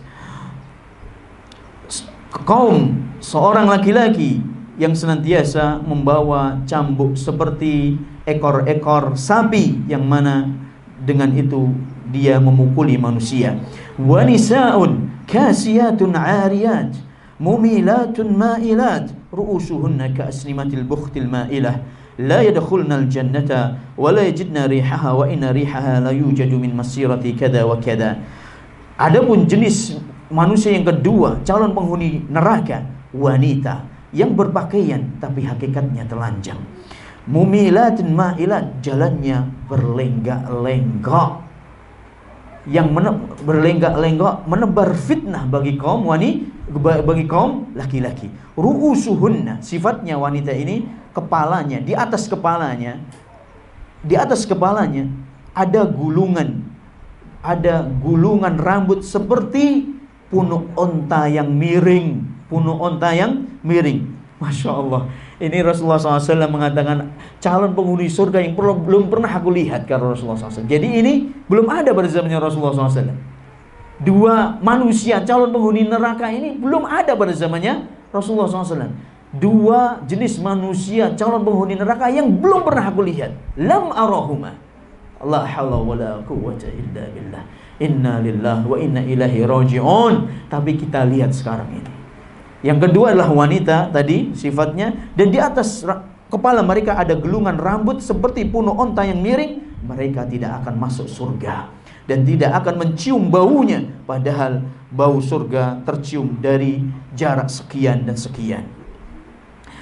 Ketahuilah jemaah yang dirahmati oleh Allah, bahwasanya komitmen dengan kehormatan, menjaga kehormatan, komitmen dengan menjaga aurat ini menjadi sebab utama seorang bisa masuk jannahnya Allah Subhanahu wa taala. Dan sejauh mana keimanan seseorang kepada Allah, ketakwaan seorang hamba kepada Allah, sejauh itulah dia akan komitmen terhadap agamanya dan syariatnya yang mulia.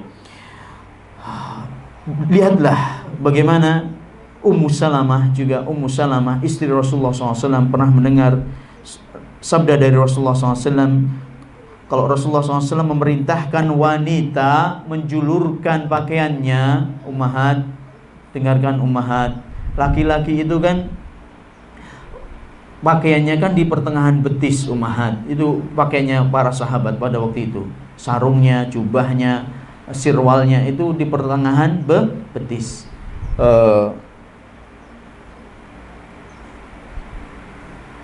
Di pertengahan betis. Kemudian Rasulullah SAW merintahkan untuk turhi shibran, untuk kaum wanita hendaknya dia menjulurkannya lagi, ditambah lagi 1 jengkal dari tengah betis. Ini saya ukur betis saya 1 jengkal. Itu masih kelihatan enggak ummahat kakinya? Masih. Makanya ketika Rasulullah SAW memerintahkan kaum wanita untuk menjulurkan pakaiannya, ditambah 1 jengkal lagi dari pakaiannya kaum laki-laki, Ummu Salamah, wanita yang mulia, ibunda kita yang mulia, yang terkenal kecantikan beliau, kecantikan dalam dan lahir dan batin beliau radhiyallahu taala anha. Terkenal Bu Muslamah itu di antara wanita-wanita sahabat yang terkenal kecantikannya, tapi dibarengi dengan kesolehan, masya Allah. Beliau mengatakan kepada Rasulullah SAW, ya Rasulullah, idzan yankashifu anha, kalau begitu masih kelihatan dong auratnya, kok begitu masih kelihatan dong kaki-kaki mereka ya Rasulullah. Langsung Rasulullah SAW mengatakan, turhi dira'an la tazidu alaih, kalau begitu julurkan satu hasta. Julurkan satu hasta. Satu hasta itu dari apa namanya ini? Astagfirullahaladzim. Dari siku tangan. Dari siku sampai ujung jari tengah itu, ujung jari tengah. Itu namanya satu hasta. Coba lihat. Jadi ya sampai ke bawah, nutup semuanya, sampai bahkan nempel ke tanah. Tidak lebih dari itu kata Rasulullah sallallahu alaihi wasallam. Lihatlah bagaimana ketangguhan, kuatnya keimanan dan ketakwaannya Ummu Salamah, yang mendorong dia untuk bersikap malu kalau kelihatan dari kaki beliau radhiyallahu taala anha. Akhirnya sampai minta kembali, komentar kepada Rasulullah SAW, kalau hal tersebut tidak layak bagi seorang wanita ya Rasulullah. Akhirnya Rasulullah SAW ralat sabdanya dan mengatakan, julurkan satu hasta dan tidak lebih dari itu.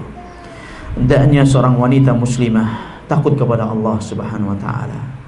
Besarkan besarkan rasa muraqabah, tingkatkan rasa muraqabah kita kepada Allah Subhanahu wa taala, baik kita dalam kondisi sendiri ataupun dilihat oleh orang. Wal ta'lam anna sitraha wa libasiha yu'addu hishmatan laha. Hendaknya seorang wanita meyakini bahwasanya menutupnya dia auratnya dengan sempurna itu termasuk bukti kalau dirinya menjaga kehormatan. Wasiyam aman laha yahfazuha biidnillahi ta'ala minal fitan wa di'ayatis su'. Dengan menjaga aurat, dengan menjaga jilbabnya, menutup aurat dengan sempurna, berarti insya Allah dia telah memakai pakaian yang aman dari gangguan yang bisa menjerumuskan kita kepada fitnah dan keburukan. Nasallallahu as-salama wal afiyah. Wallahu taala alam. Tinggal satu judul lagi insyaallah pada pertemuan yang akan datang. Wallahu taala a'lam bis-shawab. Tafadhal, mungkin ada yang bertanya. Nah.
Assalamualaikum warahmatullahi wabarakatuh. Waalaikumsalam warahmatullahi wabarakatuh. Ustaz mau tanya, wanita itu sebaiknya sholat di rumah.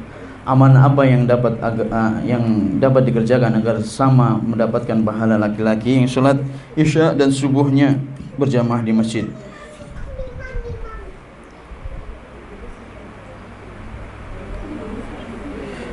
Ya, taib man shalla, ya yang jelas salat yang paling berat dilakukan oleh orang munafik adalah salatul isya dan salat subuh. Ada juga hadis yang lain, man salat bardaini dakhalal jannah, barang siapa yang salat di waktu bardain, dua waktu dingin, akan masuk surga, yaitu salat subuh dan salat asar. Dengan anda ummahat yang dirahmati oleh Allah, akhwat yang dirahmati oleh Allah subhanahu wa ta'ala, Allah menciptakan anda, mentakdirkan anda dengan kodratnya Allah, anda dijadikan sebagai hamba Allah, yaitu seorang wanita muslimah, dan itu semuanya nggak lepas dari takdirnya Allah subhanahu wa ta'ala. Dan keindahan syariat Islam ini, Allah subhanahu wa ta'ala mensyariatkan syariat-syariat khusus untuk kaum wanita yang tidak diturunkan untuk kaum laki-laki. Ini termasuk dari keindahan dan kemudahan dan rahmatnya Allah bagi kaum wanita. Allahu Akbar. Di antaranya itu tidak wajib sholat berjamaah. Tapi kalau anda tadi sholat 5 waktu tepat pada waktunya, tidak ditunda-tunda. Ternyata ini sudah saya jelaskan. Ternyata menjaga sholat 5 waktu itu berat loh bagi wanita. Sudah saya jelaskan kasus-kasusnya. Sholat tepat pada waktunya, perhatikan ummahat. Sholat tepat pada waktunya, tidak ditunda-tunda. Dan sebelumnya diiringi dengan sholat nafilah. Sholat yang 12 rakaat atau 10 rakaat yang mengiringi sholat wajib. 2 rakaat atau 4 rakaat sebelum zuhur, 2 rakaat setelah maghrib, 2 rakaat setelah isya, 2 rakaat sebelum subuh. Ini hendaknya dijaga tepat pada waktunya. Insya Allah anda mendapatkan pahala yang sempurna meskipun sholat sendirian. Dan boleh dan juga termasuk sunnah juga seorang wanita itu berjamaah di rumah dengan kaum wanita juga. Bahkan sunnah ini hukumnya, sunnah bukan wajib. Sunnah bagi seorang wanita sholat berjamaah dengan kaum wanita dengan tidak azan dan qomat, tidak menggunakan azan dan tidak pakai apa? Qomat, dan makmumnya posisinya sejajar dengan siapa? Imamnya. Ini bagi seorang apa? Wanita. Kalau banyak, makmumnya itu banyak, 5 akhwat, jadi imamnya di tengah-tengah. Jelas ya ummahat? Ini termasuk ibadah yang sunnah dan juga kok bisa diamalkan.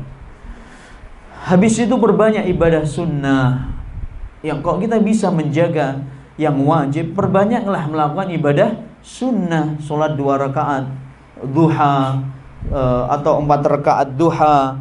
Rasulullah SAW bersabda, man shalla arba'an fi awalin nahar kafahullahu mu'natahu fi akhirin nahari. Barang siapa yang menjaga 4 rakaat di awal sholat, barang siapa yang menjaga 4 rakaat bisa melakukan sholat 4 rakaat di pagi hari. Di awal nahar itu maksudnya di waktu awal siang, itu maksudnya di pagi hari. Barang siapa yang mengerjakan 4 rakaat di waktu pagi hari, maksudnya sholat duha, maka Allah akan cukupi dia di sore hari. Ya, hadisnya hadis Tirmidzi dengan sanad yang sahih insyaallah. Bangun malam, zikir pagi dan petang, zikir kayak saya sampaikan tadi, zikir la ilaha illallah wahdahu la syarika 100 kali. Wahdahu la syarika lahu mulku lahul hamdu wa huwa ala kulli syai'in qadir 100 kali. Siapa yang pernah melakukan ini dalam sehari semalam ya ummahat? Banyak istighfar. Nah, bertasbih, tahmid, alhamdulillah. Afdhalud du'ai alhamdulillah wa afdhalu dzikri la ilaha illallah. Rasulullah SAW bersabda, sebaik-baik doa adalah alhamdulillah. Sebaik-baik doa adalah ucapan alhamdulillah, dan sebaik-baik zikir adalah la ilaha illallah. Baca Al-Quran. Cobalah ummahat baca Al-Quran ummahat. Ya Allah, banyak waktu, jangan nongkrong di depan segi 4 perusak umat. TV ini tolong, ini ummahat yang TV-nya masih macam-macam, ada RCTI, SCTV. Ini Ini tolong ini dihilangkan ini. RCTI. Ini apa TV-TV kayak gini, merusak semuanya. Ini tolong dirubah semuanya. Pahamkan pada suami, jangan dihidangi suami kita dengan tontonan-tontonan seperti ini. Pasang parabola atau TV-TV yang swasta. Banyak sekali sekarang TV dakwah, Masya Allah. Kajian, bacaan Al-Quran, Masya Allah. Ini kalau pengen sungguh-sungguh belajar, sebenarnya banyak sekali sarana-sarana yang bisa kita ambil manfaat atau dari menuntut ilmu dari sarana-sarana di sekitar kita. Kita hidup di zaman sekarang ini, Masya Allah, nikmat yang agung sebenarnya. Banyak sarana-sarana yang mendukung kita untuk bisa menuntut ilmu dengan mudah tanpa harus keluar rumah. Di antaranya itu tadi. Itu dan jangan disia-siakan. Pengajian salaf di Palembang ini banyak sekali. Yang setahu saya, Ana tidak tahu jadwalnya Ustadz loh ya. Kalau jadwal saya aja sudah banyak di Palembang ini. Di antaranya di Balayuda tadi setiap Ahad ada kajian jam 8 pagi setiap Ahad. Gantian antara saya dengan Ustadz Chandra. Nah, Ustadz Chandra ganjil, saya yang genapnya di Balayuda. Di sini kemarin aja ada kajian Ustadz Ibnu Hajar perdana, tapi banyak yang nggak hadir dari kalangan ummahat. Saya lihat, tapi yang ikhwah alhamdulillah banyak yang hadir kemarin. Alhamdulillah. Terus di sini juga kajian saya ada besok juga hari Rabu, tapi Rabu yang kedua dan keempat kalau salah itu ada Ummu Farhan di sini juga. Terus Sabtu pertama di sini juga ada kajian parenting, masalah pendidikan anak dalam naungan, maksudnya dalam koridor Al-Quran dan As-Sunnah. Gimana sih cara mendidik anak yang diajarkan oleh Allah dan Rasulnya Sallallahu Alaihi Wasallam. Itu di Ahad di Sabtu pekan pertama jam 8 pagi. Nah, terus juga di bakti itu banyak bakti hari malam, kalau nggak salah malam Senin itu sudah ada, kalau nggak salah malam Selasa itu ada. Hari ini ada juga Selasa malam Rebu saya Sirah Nabawiyah di bakti habis maghrib. Dan juga malam Kamis kalau tidak salah juga ada di bakti ustadz yang lain. Itu aja ummahat yang ada kajian di Pelaju sana, ada 2 tempat di Pelaju. Yang jelas banyak ya kawan. Ada juga kajian di Masjid Al-Jihad Bom Baru, kajiannya Ustadz Ibnu Hajar dan Ustadz Akhiruddin. Selain itu Anda tidak tahu karena ustadz kan jadwalnya beda-beda. Ini yang saya ketahui. Wallahu ta'ala a'lam. Tolong perhatikan ummahat, mohon penjelasannya Ustadz tentang cadar dan warna pakaian karena saya baru hijrah. Masya Allah, barakallahu fiik. Semoga al-um atau ukht yang bertanya ini diberikan kekuatan oleh Allah Subhanahu wa taala untuk komitmen sungguh-sungguh sepenuhnya totalitas dalam hijrahnya, bukan hijrah-hijrahan, bukan hijrah yang hanya sekedar di lisan tapi hakikatnya jauh dari harapan. Ini karena banyak yang mengatakan, saya hijrah Ustadz, anak udah hijrah, bahasa-bahasanya kayak gitu itu kan, hijrah-hijrah begitu. Ada sampai hijrah juga, anak lihat ada sampai hijrah total, ada hijrah apalagi, ada bakso mie ayam hijrah. Masya Allah pokoknya sekarang kata-kata hijrah ini laris manis, tapi perilakunya tidak menunjukkan seorang muslim yang sudah meninggalkan kemaksiatan. Hakikatul murrah, kenyataan yang pilu dan menyakitkan. Akhwat yang bercadar, Masya Allah, tapi suka cegigisan, godain ikhwan, suka lirik-lirik ngeliatin ikhwan, cari momentum-momentum di mana banyak orang ngumpul, ikut juga nimbrung ngumpul, selfie-selfie sama ikhwan. La haula wala quwwata illa billah. Hakikatul murrah. Kadang-kadang saya tuh marah sendiri umat di rumah itu, tapi marah sama siapa? Ini akhwat mana kayak gini? Didikan siapa kayak seperti ini? Mana dari akidah salaf dan manhaj salaf? Mana dari akhlak para sahabiyat yang mulia? Selfie-selfie dengan ikhwan di pasar-pasar muslim katanya. Viral kan ummahan? Viral kan? sedih gitu lihatnya. Dan ini jangan diikuti gaya-gaya hidup seperti ini ummahat. Ini yang sudah hijrah, tunjukkan kalau Anda itu hijrah, akhlaknya berubah, ibadahnya berubah, tutur katanya berubah. Yang biasanya suka ngerumpi-ngerumpi, gosipin orang, tinggalin seperti itu. Yang sukanya dulu suka shopping, ummahat ini suka Masya Allah jalan-jalan sama suami, ke mana itu, ya itulah mall-mall kayak gitu itu. Sekarang harus ditinggalkan, harus ditinggalkan. Biarlah yang belanja itu suami, biar yang belanja itu apa? Suami aja, nanti di rumah saja. Nah, apalagi sekarang Masya Allah ada belanja online lebih mudah lagi. Nah, ini indahnya hal-hal seperti ini yang kurang bermanfaat. Keluar itu, bahkan saya perhatikan ummahat itu sebagian mau jalan-jalan, mau ke Jawa, mau ke Lampung, Masya Allah ke pinggir pantai. Kalau Anda mau jalan-jalan, relax, refreshing, sekalian ke sana, Mekah Madinah ya ummahat. Mekah Madinah. Amat sangat rendah sekali cita-cita Anda, cuman hanya pengen ke Bali. La haula wala quwata illa. Kasihan saya melihat keluarga muslimah seperti ini. Mau kemana? Anak pengen ke Bali. Kasihan sekali. Mau refreshing ke sana, jalan-jalan untuk beribadah, tawaf di sekitar Ka'bah, dan bisa jalan mengunjungi Madinahnya Rasulullah sallallahu alaihi wasallam. Masya Allah, tidak sia-sia.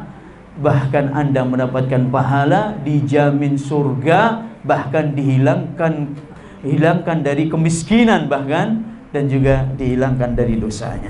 Seperti itu. Adapun pakaian ini, warna pakaian, tidak ada pakaian tertentu untuk kaum wanita. Tidak ada warna khusus untuk kaum wanita. Boleh pakai apa saja selama tidak warna-warna yang mencolok, yang bisa memalingkan pandangan orang menuju pakaian tersebut. Maksudnya pakaian yang mencolok, pakaian yang bisa mencuri perhatian orang. Ya ini apa saja. Makanya para ulama menegaskan, semakin gelap pakaian seorang wanita itu semakin baik. Tidak ada pakaian yang khusus. Pakai hijau yang gelap, biru yang gelap, hitam, Masya Allah. Hitam ini memang yang paling bagus menurut saya, karena itulah pakaian yang paling sering dipakai oleh para sahabiyat pada zamannya Rasulullah sallallahu alaihi wasallam. Nah, Ustaz, bagaimana caranya menasihati suami yang banyak makannya? Aduh, ini tidak pacak saya ngomong kayak gini ini.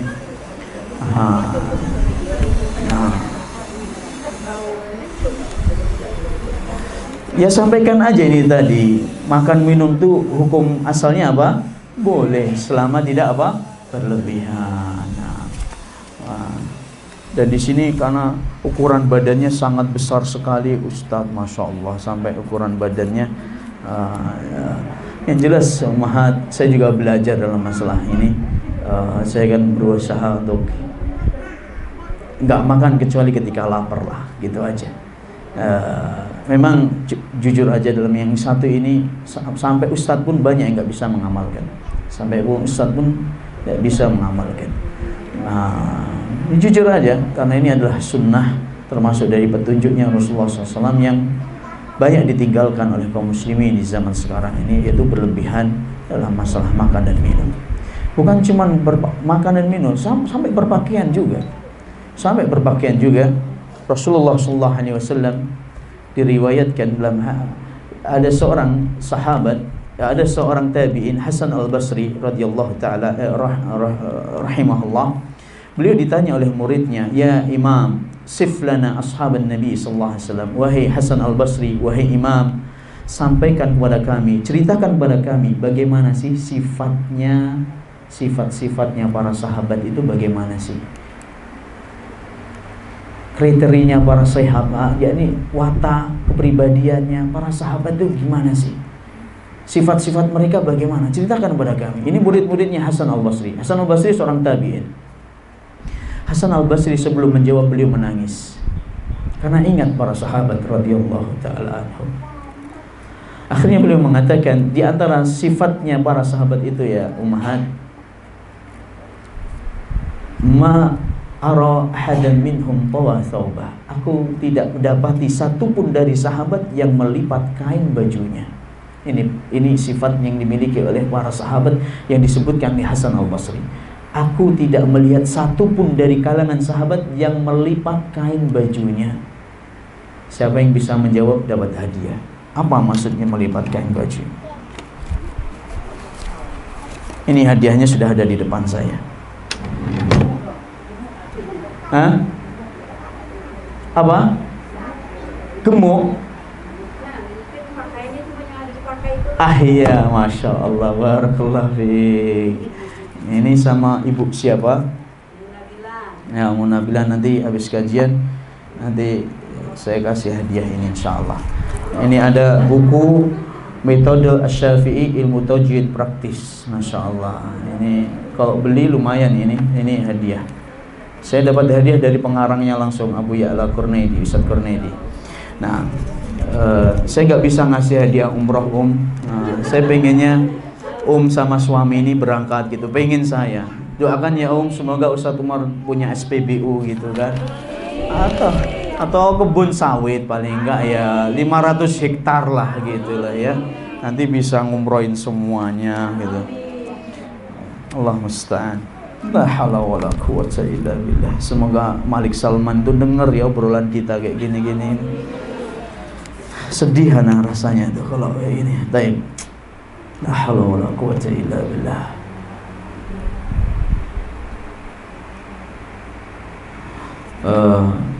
Jadi gak ada baju kecuali yang nempel di badannya, atau baju yang sedang dijemur. Jadi 2 setel aja kurang lebih. Gak ada yang dilipat. Ini pakaiannya para sahabat. Semuanya sahabat begitu. Semuanya begitu. Yang jadi pertanyaan saya, kira-kira yang dilakukan sahabat ini inisiatif mereka sendiri atau mereka melihat sosok manusia yang dijadikan contoh dalam kehidupan mereka? Siapa? Nah, kalau Anda menyebutkan Rasulullah yang begitu, Ustaz, bajunya cuma yang nempel di baju dan yang dijemur itulah Rasulullah SAW. Sekarang saya tanya, kalau Anda menyebutkan Rasulullah SAW, dalilnya mana? Itulah. Ternyata ini disebutkan dalam kitab Bulughul Maram, dalam masalah kitab Toharoh, bab Toharoh, bab tentang bagaimana caranya membersihkan mani yang nempel di baju. Disebutkan dalam kitab Bulughul Maram. Nanti dibuka bab Toharoh, cara mensucikan atau membersihkan mani judulnya. Aisyah radhiyallahu taala anha pernah suatu hari menjumpai mani yang sudah kering nempel di bajunya Rasulullah SAW. Kemudian oleh Aisyah dikerik dengan kuku beliau. Kemudian baju itu langsung dipakai langsung oleh siapa? Rasulullah SAW tanpa beliau cuci kembali. Para ulama mengambil kesimpulan dengan hadis ini, mani ini menunjukkan mani itu tidak najis. Dalilnya ini. Di antara yang bisa diambil kesimpulan juga, para ulama mengatakan basatatu hayatin Nabi SAW, kesederhanaan hidupnya Rasulullah SAW. Thawbuhu lis-salati, thawbuhu lin-naumi. Pakaian yang beliau gunakan untuk sholat, ya pakaian itu juga yang beliau gunakan untuk apa? Tidur. Masya Allah. Tidak ada baju lain, ya itu. Baju yang beliau gunakan untuk tidur, ya itu yang baju itu juga yang digunakan oleh beliau untuk apa? Salat, ya umat.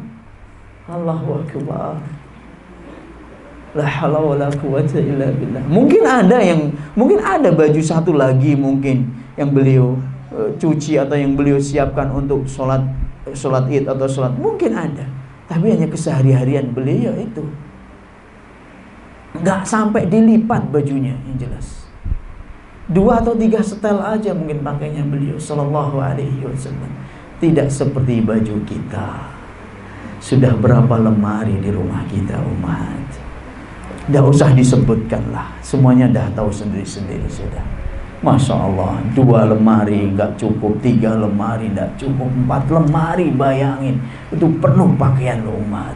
La haula wala quwwata illa billah. Tanpa kita sadari kita sudah berlebihan. Ini saja dari segi pakaiannya. Makanya para sahabat, makanya mereka itu disebutkan oleh Hasan al-Basri, wala ra'aitu ahadan minhum ya'muru ahlahu bisun'it ta'am. Aku tidak pernah dapatin satupun dari kalangan sahabat yang memerintahkan istrinya untuk masak makanan. Ya Allah. Terus gimana? Maksudnya gimana, Umar? Hah? Maksudnya gimana? Gak nyuruh buat makanan, maksudnya gimana? Gak makan berarti? Makan apa yang disiapkan oleh siapa? Istrinya. Bukan terus dia dimasakin, Masya Allah, ada lauk 1, 2 masih nyari. Dah buat sambal tadi, Masya Allah, sudah ada sambal ini itu masih nyari. Mana pegangannya ini deh? Bukan nyari sendok, nyari kerupuk, Umat. Pegangan, nyari pegangan. Jadi makan tuh harus megang tangannya. Allahu Akbar, Allahu Akbar. Ana dengar sendiri kayak gini, Ummahat. Ketika kita makan bareng, Ana diundang di Solo sama seorang saudagar begitu, sama ustadz-ustadz yang lain. Masya Allah semuanya ada. Dari yang kaki 4 sampai kaki 2 ada semuanya, Ummahat. Sampai yang nggak ada kakinya juga mungkin ada ya. Lah ikan kan ada kakinya. Semuanya yang nggak ada kaki 2, kaki 4 ada semuanya. Allahu Akbar. Ketika pas mau makan itu, dia teriak pakai bahasa Jawa. Ndiki goceane pakai bahasa Jawa ini. Mana ini pegangannya? Saya bingung, saya duduk di sampingnya. Pegangan apa? Saya tuh nyari sendok, Thomas. Saya bilang gitu kan. Enggak, ternyata nyari kerupuk, Ummahat. La haula wala quwata illa billah. Allah musta'an. Allah musta'an. Ya Allah, ya Allah, ya Allah. Kita ini kalau nggak ada makanan di rumah, bukan iya, anak nggak nyuruh istri saya masak, Ustaz. Tapi yuk kita keluar yuk. Masya Allah di situ. Masya Allah, Masya Allah. Iya nggak masak, tapi langsung apa? Jajan kita. Enggak, sahabat tuh kalau ada yang dimakan, enggak ada, sudah diam. Nggak nyari, nggak masak, nggak komentar dia. Apa yang ada dimakan, nggak ada makanan sudah. Bahkan di antara mereka ada yang mengatakan, ya sudah kalau begitu saya lanjut apa? Puasa. Ini yang dipraktikkan oleh Rasulullah Sallallahu Alaihi Wasallam. Makanya masalah makanan ini sunnah yang paling berat untuk diamalkan. Ustadz, apa? Iya, kata ibu anak, doa anak laki-laki itu lebih cepat sampainya ke orang tua. Tidak ada yang sampai, yang doa yang didengar oleh Allah Subhanahu Wa Taala syaratnya anak yang saleh dan mendoakan kepada orang tuanya. Anak yang saleh, baik laki-laki maupun perempuan, syaratnya harus saleh. Kapan dikatakan saleh? Kalau dia menjaga hak-haknya Allah dan hak-haknya Rasulullah Sallallahu Alaihi Wasallam dan menjaga hak-haknya manusia. Dia bertauhid kepada Allah. Dia ikhlaskan ibadahnya kepada Allah. Dia tidak berbuat syirik kepada Allah. Dia setia kepada Rasulullah SAW. Dia mengikuti petunjuknya Rasulullah SAW dan jauh dari perbuatan bid'ah. Nah, dan dia berbanyak amal saleh untuk mendekatkan diri kepada Allah Subhanahu Wa Taala, menjaga yang wajib, berbanyak ibadah yang sunnah, dan dia berdoa kepada Allah, mendoakan kedua orang tuanya. Inilah yang akan sampai cepat kepada Allah Subhanahu Wa Taala. Tidak ada istilahnya kalau wanita berarti enggak sampai.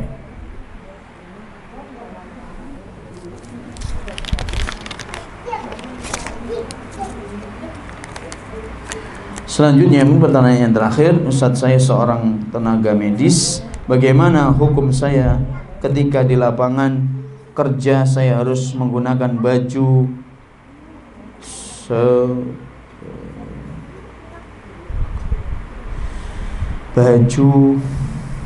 apa ini? Celana dan hijab tidak terlalu panjang. Baju dan celana. Oh, baju untuk medis ya mungkin ya. Baju dan celana dan hijab tidak terlalu panjang. Namun saya usahakan baju menutup paha dan hijab menutup dada saya. Jazakallahu khairan. Wallahu taala a'lam. Allah taala alam. Ummahat, celana itu hukum asalnya bukan pakaian seorang wanita untuk di luar. Hukum asalnya celana itu bukan pakaiannya seorang wanita. Bahkan celana itu adalah pakaiannya kaum laki-laki. Itu hukum asalnya. Bagaimana terus kayak gini, Ustaz? Bisa enggak kita pakai menjahit gitu lah? menjahit dibuat mungkin dilebarkan celananya, nggak bisa Ustaz, harus pakai itu, dan harus hukumannya istilahnya semuanya memang begitu, nggak bisa. Kalau seperti itu, takwalah kepada Allah dengan semampu Anda. Bertakwalah kepada Allah semampu Anda. Tapi kok bisa Anda bisa jahit dengan kain seperti itu, dengan motif seperti itu yang dan dilebarkan, itu lebih baik. Itu lebih baik jika tidak nempel banget ke dada, nempel banget ke kulit, kan sempit biasanya saya lihat itu jelas ini tidak menutup aurat yang syar'i. Kalau Anda tanya hukumnya, ini tidak menutup aurat yang syar'i. Kok bisa Anda bisa menjahit sendiri dan dilebarkan, itu lebih baik. Kok bisa kalau Anda, Allah musta'an, bertakwalah kepada Allah Subhanahu wa taala dengan semampu Anda, dan mintalah kepada Allah pekerjaan yang lebih mulia dari itu. Nah, tidak menutup kemungkinan Anda bisa buka rumah sakit atau klinik sendiri. Tidak menutup kemungkinan kalau Anda seorang dokter bisa buka praktek sendiri. Dan mintalah, terus minta petunjuk kepada Allah, kemudahan Allah Subhanahu wa taala untuk bisa untuk diberikan kerjaan yang lebih mulia, yang lebih berkah insyaallah, dan dekat dengan ketaatan kepada Allah Subhanahu wa taala. Wallahu taala alam bisawab. Saya kira dah cukup ummahat. Jazakillahu khairan. Terima kasih semuanya, dan semangat terus belajar. Yang pesan saya, Raudhah itu gak cuma di kota Madinah, di Masjid Nabawi, dekat rumah kita juga ada Raudhah, taman dari taman surga, yaitu majelis ta'lim. Hadiri, ramaikan, manfaatkan. Sebelum datang suatu hari, saya nanti sudah gak boleh lagi duduk di sini, sudah gak ada lagi nanti pengajian di Palembang. Bisa jadi itu, datang suatu hari sudah gak ada lagi pengajian sunnah. Allah musta'an. Wa'alaihi tuqlan la hawla wa la quwwata illa billah. Tentunya itu tidak kita inginkan, tapi sebelum itu terjadi, karena di belahan negeri di dunia ini sudah banyak kejadian seperti itu, tidak ada lagi kajian.